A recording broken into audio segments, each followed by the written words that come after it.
Aujourd'hui, on démêle le vrai du faux. Beaucoup de choses ont circulé sur cet avenant 7. Des erreurs, des détails sortis du contexte, des informations incomplètes. Top! C'est l'heure du vrai ou faux. Vrai ou faux, l'enveloppe de 530 millions d'euros est surestimée et ne sera jamais atteinte. C'est faux. Il est vrai que l'avenant 5 avait promis 200 millions d'euros par an.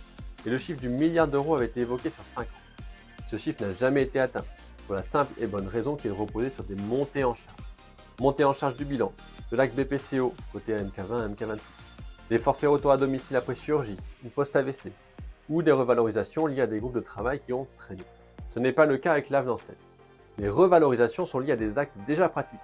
Les lettres clés tout d'abord, et puis les AMS 7,5, AMS 9,5, la MK6 qui se transforma en AMK 8,5, la balnéo, les AMK 10 et les AMK 11.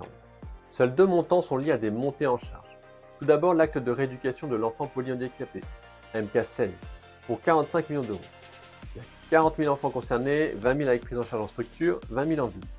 L'hypothèse de calcul est le suivant. 10 000 enfants concernés sur les 20 000, 4 séances par semaine sur 40 semaines, ça fait un peu plus de 45 millions d'euros. C'est un chiffrage cohérent, nous serons vigilants à cette montée en charge. Le deuxième, c'est l'acte de repérage de la fragilité, 21 millions d'euros. Cela correspond à un repérage par mois par kinésithérapeute.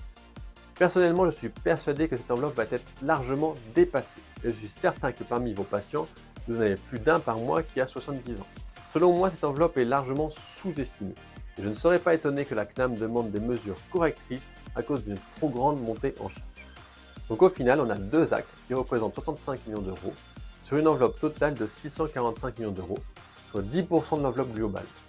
Donc, 90% de l'enveloppe est garantie. A très bientôt. En attendant, avec la FFM Care, c'est clair.